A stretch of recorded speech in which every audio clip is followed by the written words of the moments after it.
Student, जैसा कि हम जानते हैं कि हमने पहली वीडियो में अपनी इंडस्ट्रियल रिवॉल्यूशन के बारे में जाना था कि किस तरीके से इंडस्ट्रियल रिवॉल्यूशन हुआ है उस समय के समय ब्रिटेन में, और किस तरीके से ब्रिटेन में ये इंडस्ट्रियल रिवॉल्यूशन बढ़ता गया है, लोगों में बदलाव होते गए हैं। साथ ही साथ हमने कैसे जाना था कि टाउन, ट्रेड और फाइनेंस किस तरीके से रहा है, किस तरह के बैंक वगैरह रहे हैं और किस तरीके से वह इमर्ज हुए हैं। इन सब चीज़ों को जानने के बाद अब हम आते हैं कोयल और आयरन पर कि इंग्लैंड के अंतर्गत कोयल और आयरन फील्ड की क्या स्थिति थी, किस तरीके से इंडस्ट्रियल रूप से ये डेवलप हुए। इन चीज़ों को जानने के लिए England was fortunate in the coal and iron ore. England अगर बात करें तो कोयल और आयरन ओर में प्रमुखता रखता था। The stable material for the mechanisation were plentiful available as were other material lead, copper और टीन। अगर बात की जाए यहाँ के मटेरियल मैकेनिज्म की, तो यहाँ पर बहुत अधिक मात्रा में इनकी अवेलेबिलिटी देखने को मिलती है दूसरे मिनरल की तुलना में, जैसे कि लेड, कॉपर और टीन की तुलना में ये मटेरियल ज़्यादा मिलता था, कोयला और iron. They were use in industry, इसका यूज इंडस्ट्री में होता था। जैसे कि हम जानते हैं कि आयरन और का इस्तेमाल इंडस्ट्रियल रिवॉल्यूशन में एक बहुत बड़ा वजह रहा है। However until the 18th century there was a scarcity of usable iron. इसके अलावा हम 18वीं शताब्दी के दौरान एक कमी देखते हैं यूजेबल आयरन में। Iron is draw out from ore as pure liquid metal by a process called smelting. हम जानते हैं कि आयरन को ड्रॉ किया जाता है एक प्योर लिक्विड मेटल के रूप में, और यह क्रिया स्मेल्टिंग कहलाती है या लोहे को पिघलाना कहलाती है। फॉर सेंचुरी लंबे समय से चारकोल का यूज किया जाता था बर्न टिम्बर के रूप में। हम जानते हैं कि लकड़ी से बनने वाले कोयले को चारकोल कहते हैं। इसका यूज स्मेल्टिंग प्रोसेस में किया जाता था। इससे बनने वाली स्टील को इंडिया में वुटेज स्टील के नाम से भी जाना जाता है, जैसे कि आपने 6, 7, 8 क्लास में पढ़ा भी होगा। इसके अलावा दिस हैड सेवरल प्रॉब्लम्स। उस समय के दौरान बहुत ज़्यादा प्रॉब्लम थी। Charcoal was too fragrant to transport across the long distance. बहुत मुश्किल हुआ करता था चारकोल को एक लंबी डिस्टेंस तक पहुंचाना। इसमें बहुत सारी इम्प्योरिटीज आ जाती थी प्रोड्यूस करने में। पुअर क्वालिटी का आयरन और बनता था अगर अच्छी क्वालिटी का चारकोल उपलब्ध नहीं हो पाता था, क्योंकि वुटेज स्टील को जब हमने 7th क्लास में पढ़ा तो हमने जाना कि चारकोल की कितनी बड़ी मुख्यता देखने को मिलती है। यहाँ पर इसी तरह की एक चीज़ दिखाई गई है फर्नेस के रूप में कि फर्नेस के लेफ़्ट साइड सेंटर से चारकोनल रूप से राइट रूप से जाती हुई एक ट्रेन को दिखाया गया है कि किस तरीके से इससे चारकोल लाया जा रहा होगा यहाँ पर, और चारकोल के द्वारा ब्लास्ट फर्नेस का से आयरन और बनाया जा रहा होगा। तो देखने को ये मिलता है it was the short supply because forest has been destroyed for timber. ये बहुत छोटी सप्लाई देते थे और ज़्यादातर जंगलों को काटा जाने लगा था टिम्बर के लिए, लकड़ी के लिए या चारकोल के लिए। And it is could be generate high temperature, जिसके कारण ज़्यादा टेम्परेचर जनरेट होने लगा था। Could not generate high temperature, इसके बावजूद भी ज़्यादा हाई टेम्परेचर जनरेट नहीं हो सकता था। The solution to be problem had been sought for years before it was solve by a family of iron master.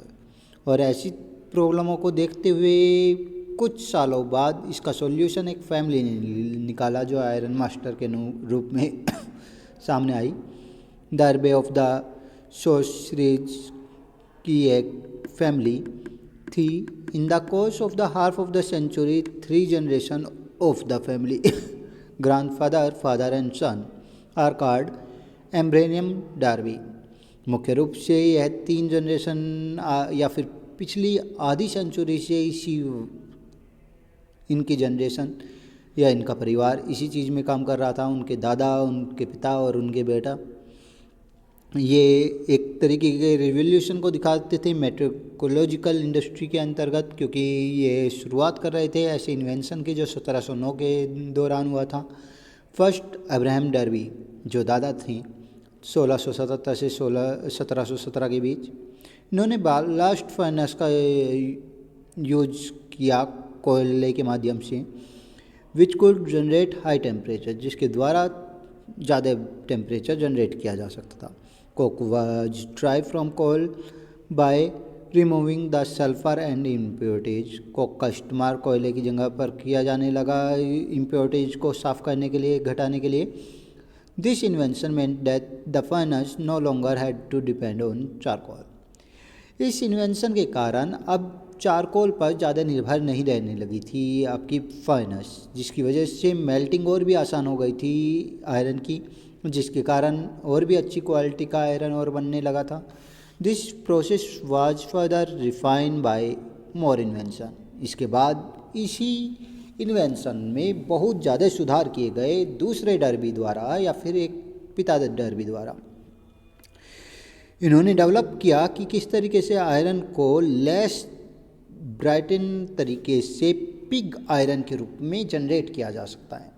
Pig iron एक अच्छी क्वालिटी का स्मेल्टिंग किया हुआ मटेरियल हुआ करता था। इसके बाद हेरन कोट 1740 से लेके 1823 के बीच उन्होंने डिजाइन किया पुगलिंग फर्नेस का, जिन्होंने मोल्टन आयरन को रिग्ड इम्प्योरिटीज के साथ अलग निकाल दिया। इसमें रोलिंग मिल का इस्तेमाल किया गया था, स्टीम पावर का इस्तेमाल किया गया था। रोल करते हुए प्योरीफाइड किया जाता था आयरन की इन बारों को। यह एक नया तरीका था और बहुत ही ज़्यादा किफ़ायती था। It was become possible to produce a broader range of iron product, जिसके कारण आयरन के प्रोडक्ट और भी ज़्यादा मात्रा में बनने लगे थे। और ड्यूरेबिलिटी जो इस आयरन की थी वह भी बेटर मटेरियल साबित करती थी इसे वुटेज स्टील की तुलना में या वुटेज आयरन की तुलना में। Unlike would which could burn or splitter, the physical and chemical properties of iron could be controlled। जहाँ पर लकड़ी के जलने की वजह से कई बार केमिकल प्रॉपर्टी और फिजिकल प्रॉपर्टी कई बार चेंज हो जाया करती थी, वो इस चीज़ में नहीं देखने को मिल रहा था। 1770 में जॉन विक्सन द्वारा 1728 to 1808 के दौरान पहली आयरन चेयर का निर्माण किया गया था। Waits for the brewery and distantly the iron pipes of all size। और उस समय के दौरान इन्होंने आयरन के पाइपों का निर्माण करना सीख लिया था। 1779 के अंतर्गत थर्ड डार्बी ने 1750 से 91 के बीच बिल्ट किया था कि फर्स्ट आयरन ब्रिज के रूप में विश्व का पहला ब्रिज। इसे Coalbrookdale spanning the river Severn के नाम से भी जाना जाता है। Williamson use cast iron for the first time to make water pipe. इन्होंने कास्ट आयरन का यूज किया था सबसे पहले वाटर पाइप बनाने के लिए। 40 मील तक के वाटर को सप्लाई करने के लिए इन वाटर पाइपों का निर्माण किया गया था। यहाँ पर देखने को मिल सकता है आपके कास्ट आयरन ब्रिज के रूप में नियर जो कोलेब्रो डेल के आसपास है। ये पेंटिंग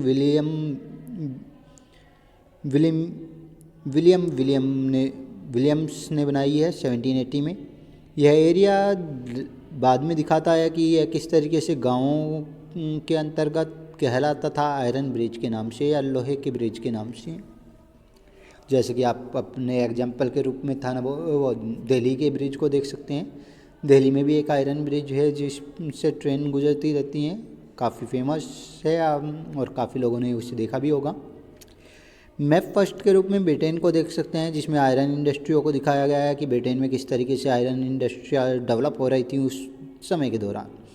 कुछ ऐसा ही प्रारूप देखने को मिलता है इंडिया में भी उस समय के दौरान, जब ब्रिटिश शासन यहाँ पर नहीं आया था। उस समय के दौरान यहाँ पर भी आयरन के छोटे छोटी इंडस्ट्रियाँ लगी हुई थी जो वुटेज आयरन का निर्माण करती थी। अपने टॉपिक पर आते हैं। The iron industry then come to be concentrated in specific region as integrated unit of the coal mine and iron smelting. जैसा कि हम जानते हैं कि आयरन इंडस्ट्री पर्टिकुलर सबसे ज़्यादा उन एरियो में पाई जाती थी जहाँ पर आसानी से कोयले की माइनिंग भी मिल जाती है और आयरन स्मेल्टिंग करना आसान था, क्योंकि ब्रिटेन में लकीली ये दोनों चीज़ें पास पास थी। हाई ग्रेड का आयरन और मिल जाता था और उसके अलावा कुकिंग कोयल भी मिल जाता था। इस बेसिसिटीज़ को देखते हुए हम देखते हैं कि यह बहुत आसान हो गया था उन लोगों द्वारा इस चीज़ को कर पाना। टाइम बेसिकली इस चीज़ को दिखाता था कि कैसे वे इन चीज़ों को रिफाइन करते थे। This seam were also close to port. There were 5 coastal coal field which could deliver the products almost sustained into the ship। उस समय के दौरान देखने को मिलता है कि ये जो इंडस्ट्रिया थी ये कहीं ना कहीं पोर्टों के निकट थी, जिनके दौरान आसानी से इन इंडस्ट्रियों से बनने वाले प्रोडक्ट को आसानी से लॉन्च किया जाता था शिप में और उन्हें उन एरियो से निकाला जाता था।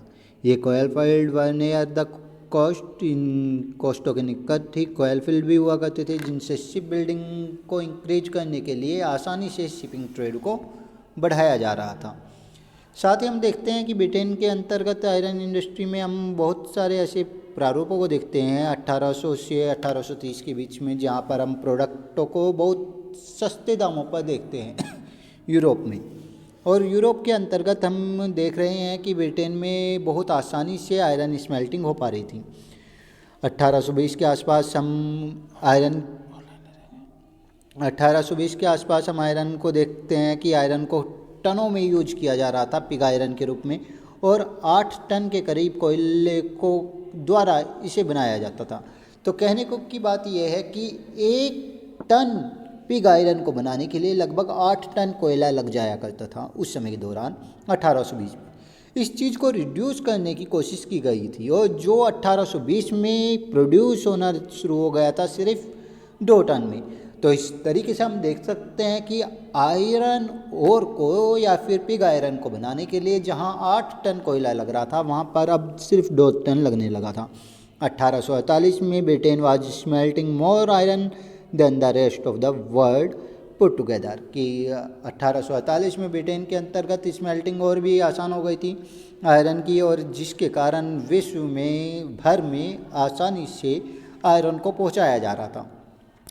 आयरन और की विख्याति के कारण या फिर आयरन स्मेल्टिंग के कारण या फिर आयरन इंडस्ट्री का इतना ज़्यादा डेवलप हो जाने के कारण विभिन्न प्रकार के आयरन से बनने वाली इंडस्ट्रियों का डेवलपमेंट अब शुरू हुआ था, और इसके कारण आयरन से विभिन्न प्रकार की चीज़ों को बनाने की शुरुआत इस समय के दौरान देखने को मिलती है। सबसे पहले आता है कॉटन का स्पिनिंग और वीविंग मिल। कॉटन का स्पिनिंग और वीविंग मिल कॉटन को काटने का कार्य करता था। कॉटन को काटकर धागा बनाने का और से धागे की बुनाई करते हुए वीविंग के जरिए उससे कपड़े बनाने का काम इस समय के दौरान देखने को मिलता है। यह वह समय था जब स्पिनिंग जेनिंग के नाम की एक मशीन आई थी जिसके द्वारा स्पिनिंग की जाती थी आपके कॉटन की। इसी चीज़ को दिखाने के लिए इसी चीज़ के बारे में बात करेंगे हम इस चैप्टर में। जब सबसे पहले हम इस फिगर को समझ लेते हैं। ये फिगर क्या दिखा रही है? ये फिगर दिखा रही है मैन पावर को। इस पिक्चर में दिखाया जा रहा है कि एक महिला पावर के रूप में कार्य कर रही है, वर्क कर रही है और ट्रेडमिल को घुमाते हुए कॉटन को प्रेस कर रही है और कॉटन को प्रेस करते हुए कार्य को करने की कोशिश कर रही है। आइए जानते हैं इसके बारे में और भी अच्छी तरीके से कि किस तरीके से इन चीज़ों को जनरेट किया जाता था। The British had always woollen cloth out of wool and flax to make linen. मुख्य रूप से उस समय के दौरान ब्रिटिश लोग बुने हुए कपड़े पहनते थे ऊन के या फिर फ्लैक्स के, जिन्हें लिनन कहा जाता था। यह मुख्य रूप से 17वीं शताब्दी के आसपास का समय था। इसे इंपोर्ट किया जाता था बैलन ऑफ कॉटन क्लॉथ के रूप में इंडिया से, और कॉटन के इन हैंडलूम इंडस्ट्री जो रही थी वो उस समय ईस्ट इंडिया की कंपनी द्वारा इंडिया से ही जनरेट होती थी। लेकिन ईस्ट इंडिया कंपनी ने धीरे धीरे जब इस्टेब्लिशमेंट प्राप्त किया है इंडिया में, तो धीरे धीरे इन चीज़ों को इंपोर्ट करने में उसे प्रॉब्लम होने लगी। कहने का मतलब ये हो सकता है कि उस समय के दौरान तक, जब तक इंडस्ट्रियलाइजेशन नहीं हुआ, तब तक तो वह इसे इंपोर्ट आसानी से करती रही, कॉटन को, क्लॉथ को, रो कॉटन को, साथ ही साथ स्पिनिंग और वीविंग के इन तरीक़ों को।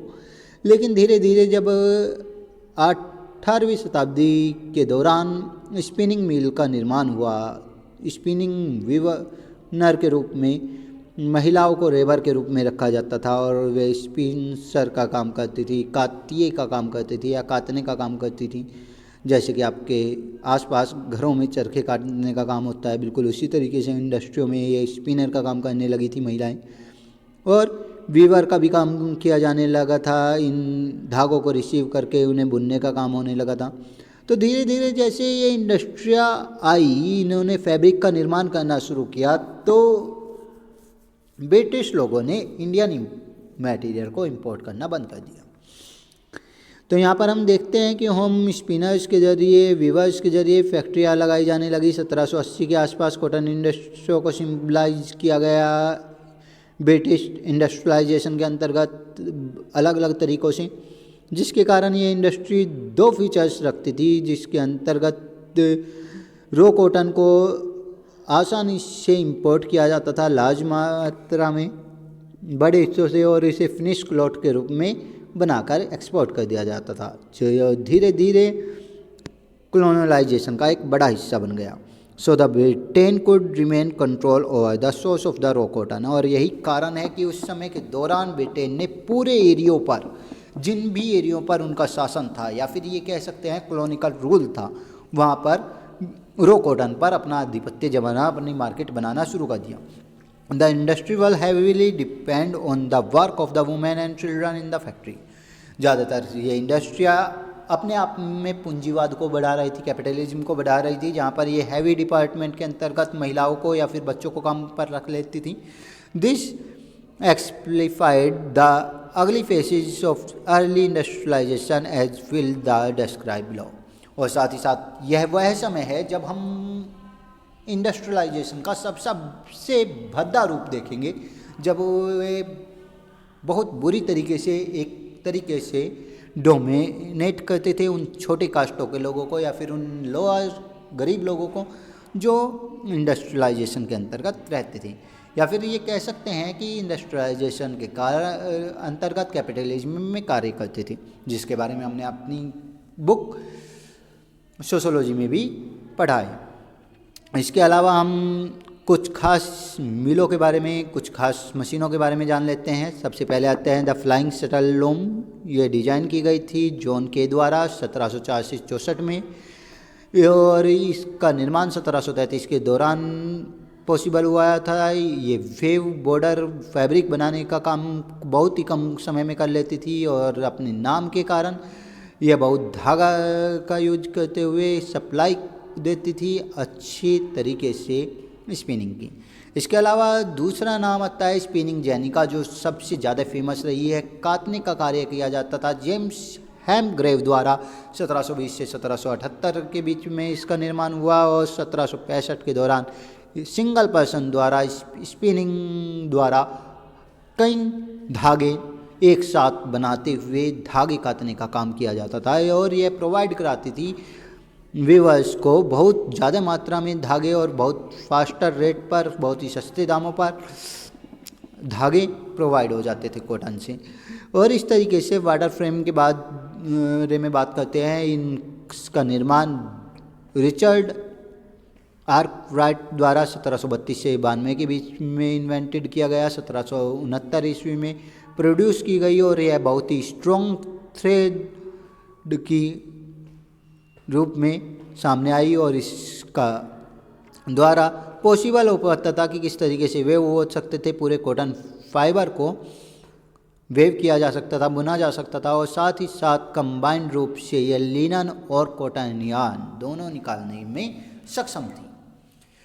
चौथे रूप में हम मूले के बारे में जानते हैं। ये निकनेम है एक मशीन का जो इन्वेंटेड की गई थी 1769 ईस्वी में सैमुअल क्रॉम्फेटसन नाम के व्यक्ति द्वारा 1753 से 1827 के बीच, और साथ ही यह स्पिनिंग का कार्य करती थी।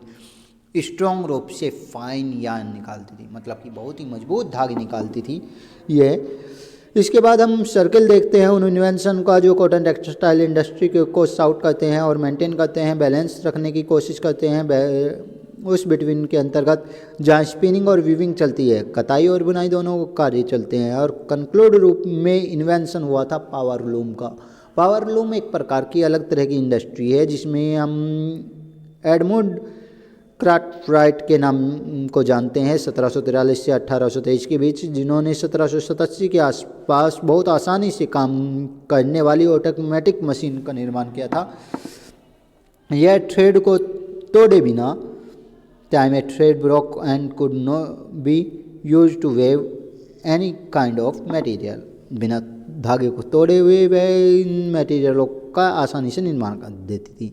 1830 के आसपास यह डेवलपमेंट देखने को मिलता है इस इंडस्ट्री में, जो काफ़ी तेज़ी से इंक्रीज हुआ था और यह प्रोडक्टिविटी वर्करों के सामने बहुत अधिक मात्रा में आई थी और इसके द्वारा मशीनों को सबसे ज़्यादा मात्रा में यूज किया जाने लगा था।